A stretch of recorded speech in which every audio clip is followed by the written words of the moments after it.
Welcome back to iLove. I'm Podan. On today's episode, we're going to be talking about Pi0cket's TinyPi Pro. As I said in the last Raspberry Pi video, I was going to bring up a video from the past on the assembly of the TinyPi Pro. So let's take a quick look.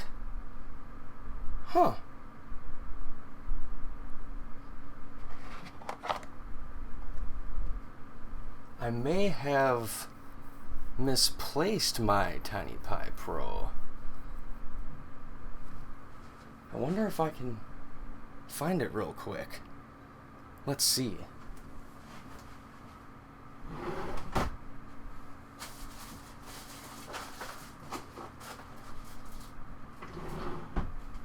Not there.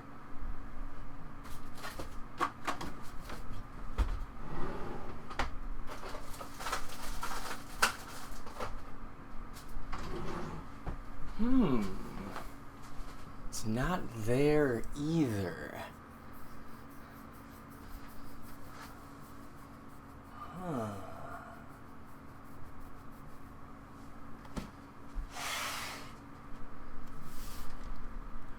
I wonder where it could be. Whoa. Did you see that?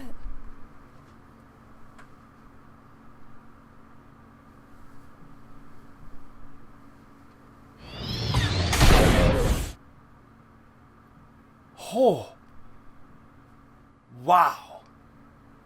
There's the TinyPi. It was hiding. So as I said, let's take a quick look at an assembly of the TinyPi Pro. Here's all of our parts we need. Back plate, face plate. We have the centerpiece of the TinyPi body.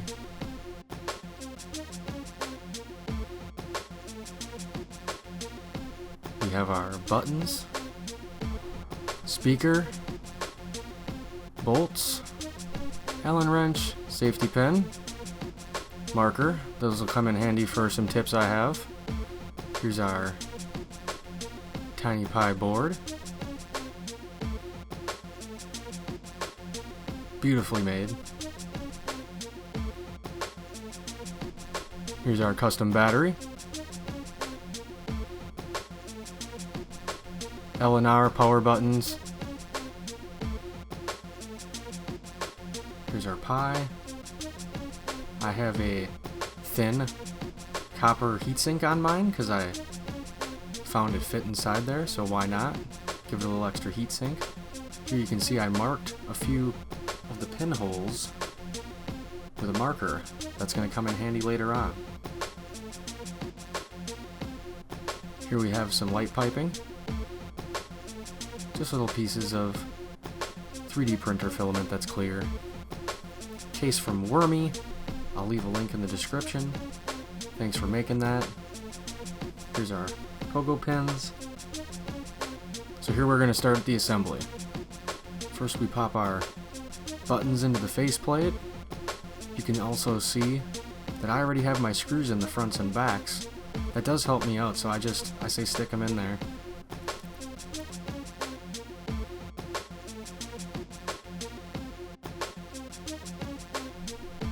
After we get our buttons in, our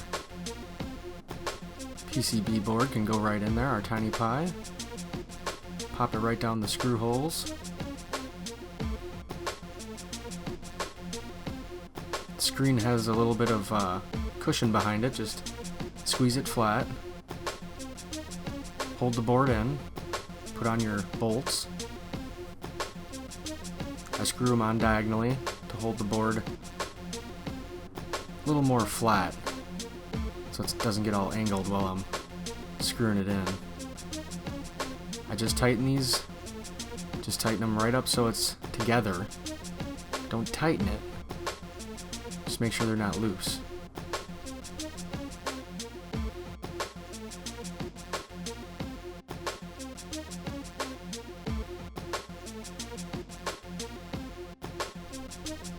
do all four. And we can use our Allen key. Once again, I'm not tightening them. I'm just making sure that when the board is tight to the front of the TinyPi, the screw isn't loose. So I go around, check all four. Because you'll find after you get it together, sometimes it'll loosen, or it'll be tighter. So you just gotta check it all at all stages of your TinyPi build.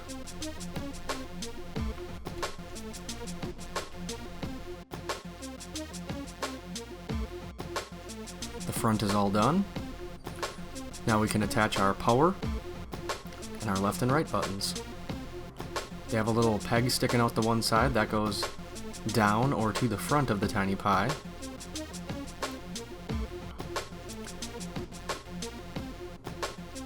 These buttons are great. They're little like springs, little plastic springs. I like it. Fantastic.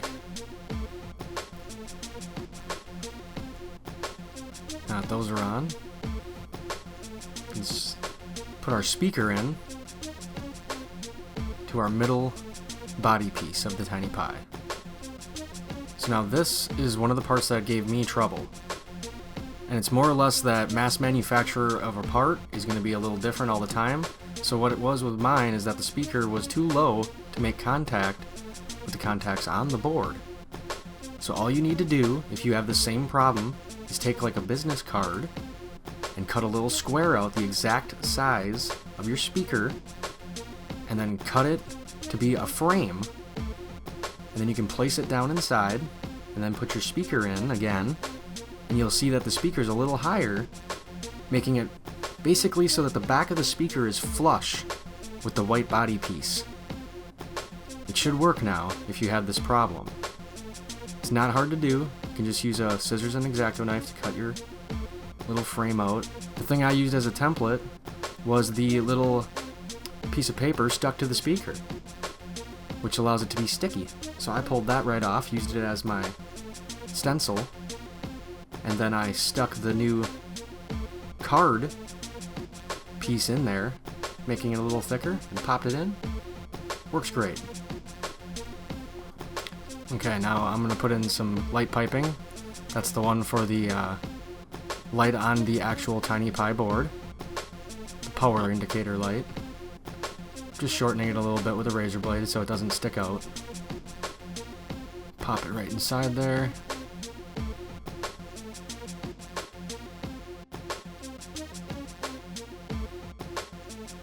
So now we can slide our TinyPi together.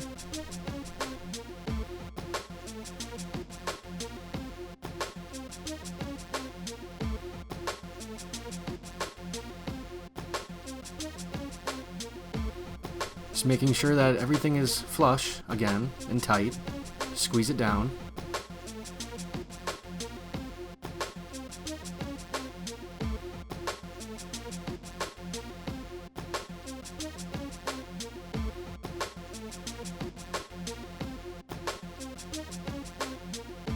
Next we get to put our battery in.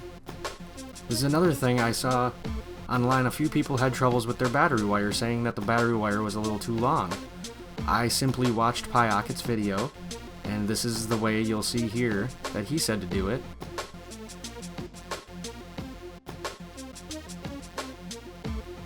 So you first plug it in.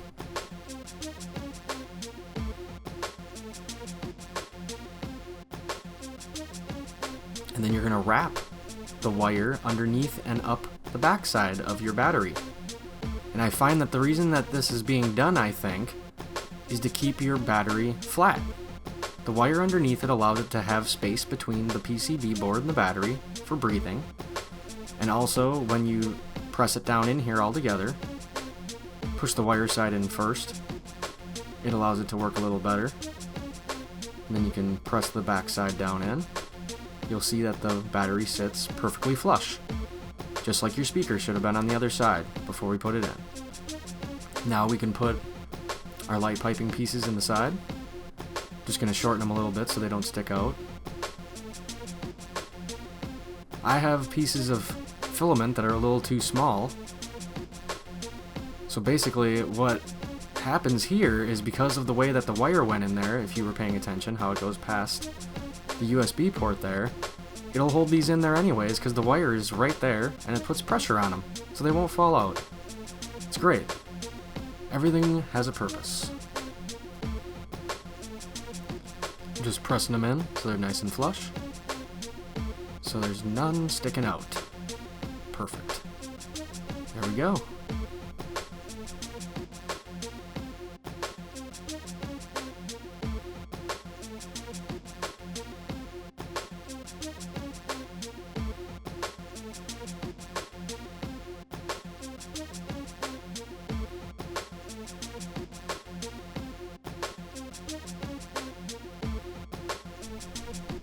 Now, we can move on to our pogo pins.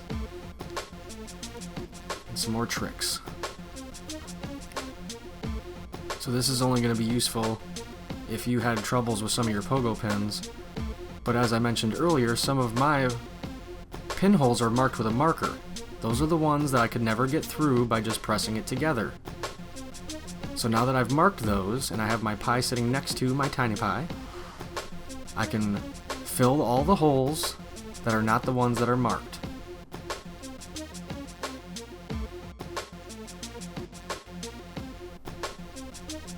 As you can see here, I hold the Pi next to it, so I can just make sure that the ones that I know are a problem for me, I won't put the pins in.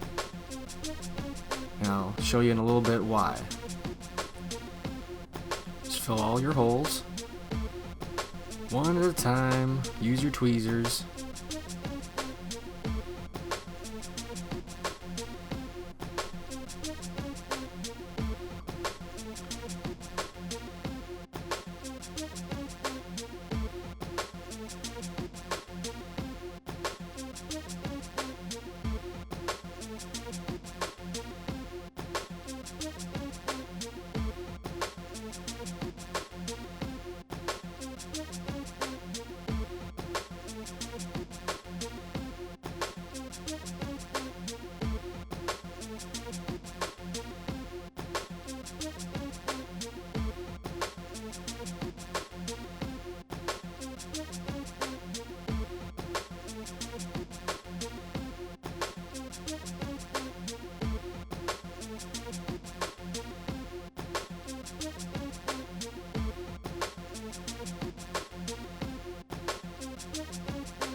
Now, I did talk with Pi0cket. I was trying to think of ways how I could get these pins to sit flush. I asked if I could file and do all these things. I was thinking of filing the pogo pin. I was thinking of filing the pinhole on the Pi itself. But I ultimately decided and thought that I could wreck something by doing this, so there had to be a better way. So lo and behold, I just used some tape and some force. So as you can see here, I take a piece of tape. Scotch tape works good because then you can see through it. Fold one side so you can peel it up.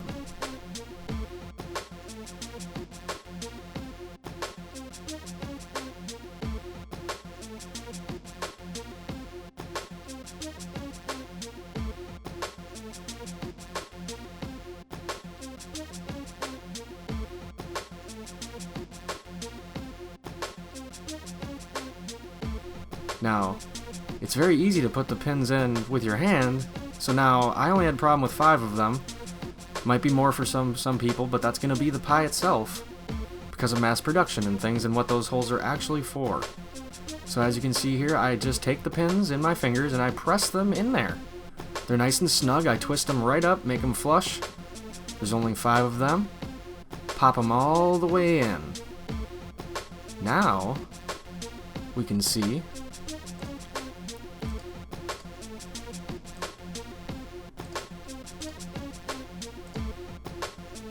Just twist them in.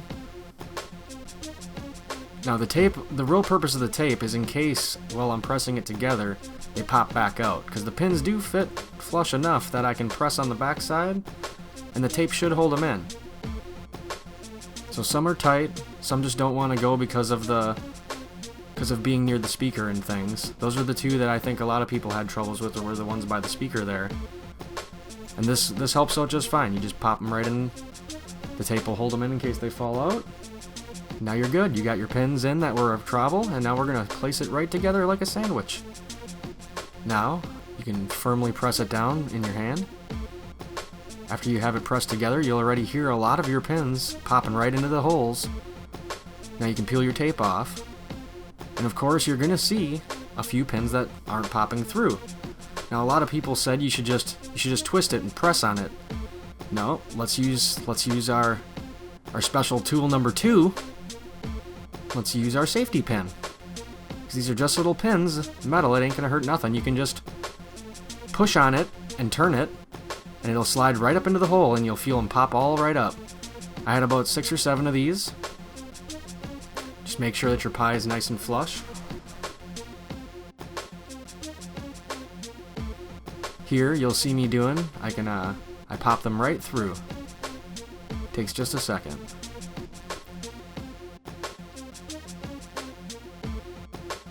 Now you can pop all your pins through.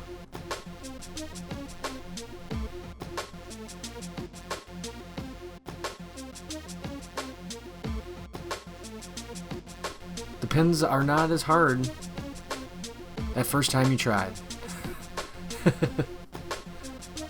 First time I tried, I put it together, there was 5 that were just touching, and I was like, it should work anyways.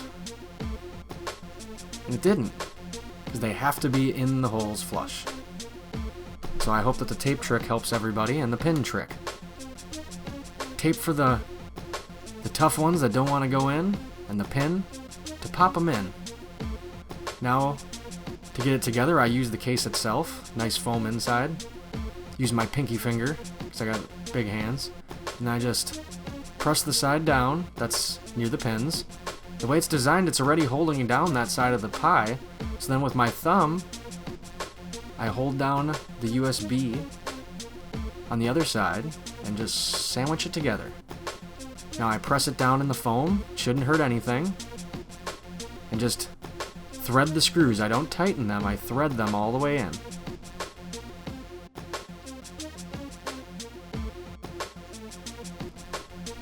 Now I can pick up my Pi, and now I just go around the whole Pi and make sure that the screws are snug, not tight, front and back.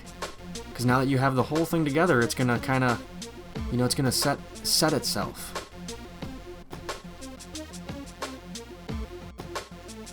Just go around and do all 8 of your screws, front and back. Make sure that it's together and not too tight.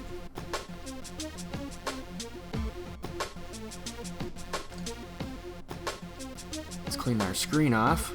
I'm sure we fingered it a little bit. Yeah.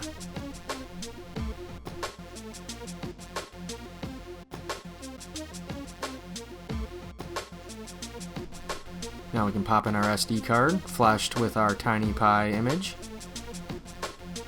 I already have ROMs on mine because I've had mine together 3 times now because of my few little problems. Once again, like I said, not the construction of the TinyPi in any way. It's because of mass production on the Pi, and of course the speaker.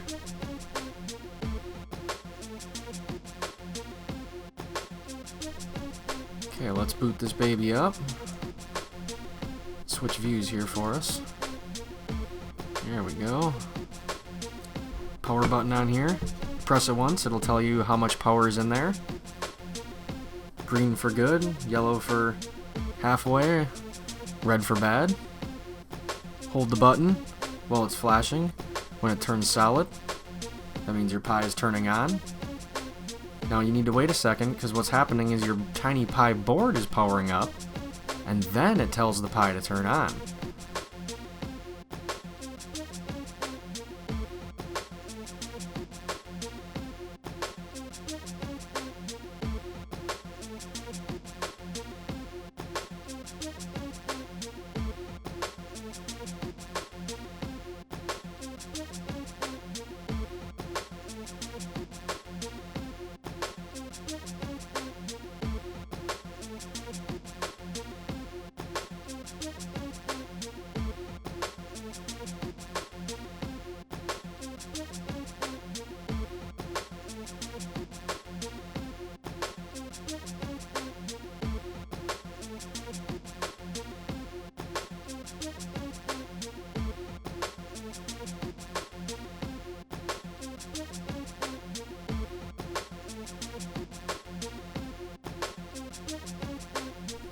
Okay.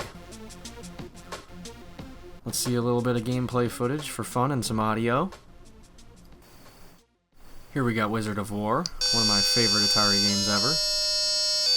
Reminds me of kind of a first-person deathmatch kind of game, but back in 8 bits. You're basically a guy running around a maze with a gun, shooting monsters and trying to kill the Wizard of War. If a friend is in the game, you can help each other or kill each other. You do get points for killing each other. Pretty awesome. Great little game.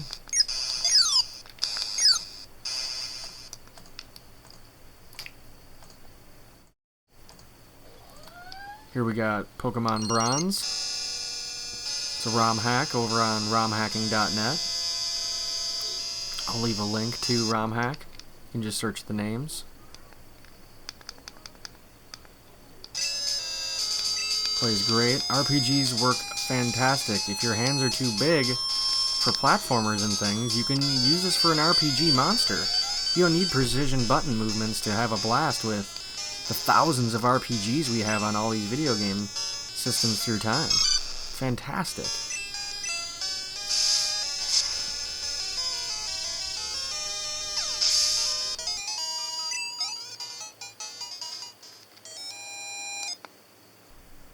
Here's another ROM hack of, this one's Castlevania, The Holy Relics. Fantastic fan-made game. You can get this over at romhacking.net again.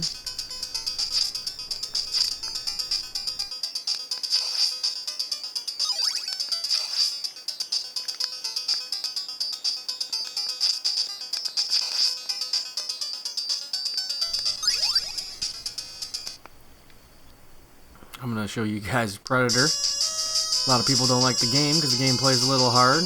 I will admit it's hard as hell. But I always loved the music. It sounds fantastic coming out of this little guy.